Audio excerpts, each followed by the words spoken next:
চাইলে রনিকে একটা চড় থাপ্পড় মারতে পারবা, কিন্তু ওই ডাইনি বুড়িটাকে কি বলবা তুমি? আমি বলবো আমি আপনাকে ভালোবাসি, সারাটা জীবন আমি আপনার সাথে কাটাতে চাই। কি? জি। এই তোমার মাথা কি ঠিক আছে? এই ডাইনি বিধবা একটা, মানে নিজের জামাইয়ের মাথাটা তো খেয়েইছে, তাছাড়া বড় কথা হচ্ছে ওর একটা মেয়ে আছে।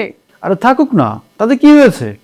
খুব তো বললা, যা বলার ওই ডাইনিটাকে বলবা। তো ডাইনিটাকে কি বলবা তুমি? হ্যাঁ, তুমি তোকে বিয়ে করবা তাই না? তো দিন শেষে ক্ষতিটা হবে কার? আমারই তো।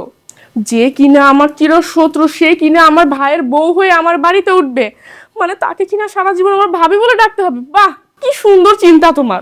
আসলেই না, তুই একটু বেশি বুঝিস। আমি কি একটা বারের জন্য তোকে বলেছি যে আমি তাকে বিয়ে করব?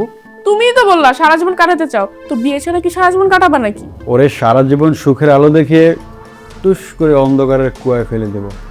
ও কার বোনের পিছনে লেগেছে সেটা তো বোঝে নাই, এবার বুঝবে কত ধানে কত চাল।